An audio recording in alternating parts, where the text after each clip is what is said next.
All right, let's see how this goes. I was trying to record video on my walk, and I kept bumping up against the storage maximum. Kept just timing out, and my videos would end, and that was getting really frustrating. So I just had to delete a bunch of junk off my phone. I only have I think a quarter of a terabyte, but all these apps were eating up the storage, so I just had to go in and delete a bunch of my daughter's little apps that we used to play games together with Peppa Pig. And gosh, she has like 150 apps on here where we used to play on them, and she's long outgrown them now. I just hated, it's so sad when I have to do things like that on a daily basis. I have to delete my daughter's life from mine, and it's little things like that. It adds up every day, you know, and breaks my heart. And that's kind of what I'm talking about now. It's kind of part two from yesterday when I was talking. When I film, I'm sorry, I look at myself in the video on my phone, and I need to be looking at you. But I was talking on my walk, and before I was cut off, about where I am here in South Carolina. I'm further away from my daughter than I've ever been. You know, things really should look probably as bleak as they could, but they don't. And I'm really at peace about that. I'm not having to make myself be at peace with that. I just am. Same with something that happened yesterday, as a matter of fact, business-wise. A lot of people will be freaking out about it, and I'm at peace with it.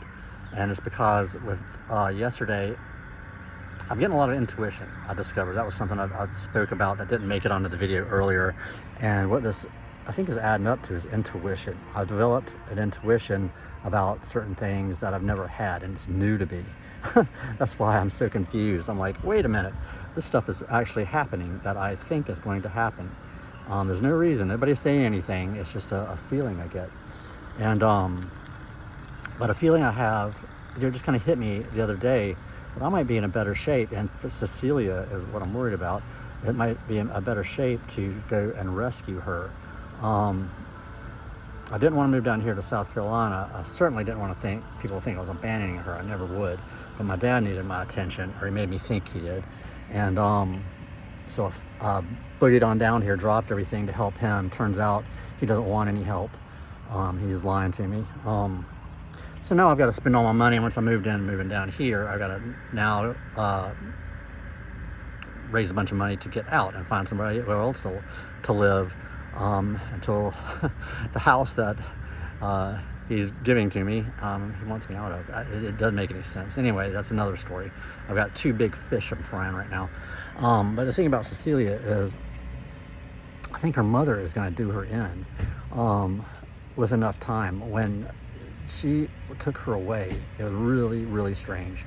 And it still is. I'm still trying to figure it out. I'm getting to the bottom of that. There are only two things that I can come up with.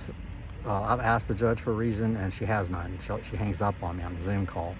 I've talked to a sheriff's deputy. He's my best friend here. He's been on the force for 33 years. And he sat in on family court a number of times, and he's been a great resource.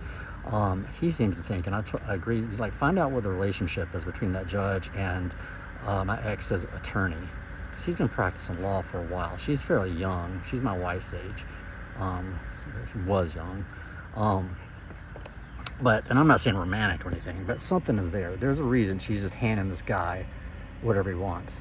And there's no reason. And, there was one other reason I could maybe fathom, and I don't even remember what that was now. It was so far-fetched, but that's not what this is about. But when she was taken away, I was like, there's no way that this is just terrible. Something bad's gonna happen. And the first time I saw Cecilia, my daughter, she shows up. She's got stitches in her head. Her mom let her fall down she wasn't holding her hand, and she let her climb up some aluminum bleachers and fall down some aluminum bleachers. There's kind of that you can put up, you can push against the wall, and basketball. She was at a graduation ceremony, and he busted her head open, and nobody's watching her, and nobody was there to help her or anything. It was typical. So that's how it started, and she's been investigated by CPS. I just had to call CPS on her because she's missed at least 40% of school this year, and that's that school that they've had. They've had non-traditional, they've canceled school, and they've been on break, and they've had all sorts of reasons for her not to be in school, in addition to her just not being in school. The school keeps contacting me asking what's going on, and I've told them, and the attorney and Casey, I've asked what's going on. She's sick or what, something serious happening? Nobody will respond. So I sent CPS out there. So that's 2 times that I know of. They won't tell the father that they're going out there. I have to hire an attorney to find that out, if you can even imagine. So, and then I had some friends of hers, not friends of hers, but friends of Cecilia's, the parents, the mothers of some friends of Cecilia's, contact me individually, not separately, didn't even know they were both doing it, and both said, please call CPS or get somebody to go over to her house. I'm afraid for Cecilia's welfare. They're not letting their children go over there, and they're not even going over there. It's so dangerous and so unwholesome. So Cecilia's having to go to her friends' houses, and that sends a great message to her. She can't have any friends over her own house. So things like that are adding up. She's doing herself in. She built a big a privacy fence around their property after I saw that she's had some guy living in there in the backyard, some stranger living in an attached garage. That's great, what you want with your little girl. She's surrounded by 300 plus convicted sexual offenders where she has her living now. I sent all this information to everybody I could, and nobody cares. But this stuff is mounting, and there's no way even a judge can look at it all and say, who cares? I mean, there's just no way. So that is building. She's doing herself in. If I just hang out long enough, I don't want to do it, but that's the good thing about it, I guess, is that it's not sustainable.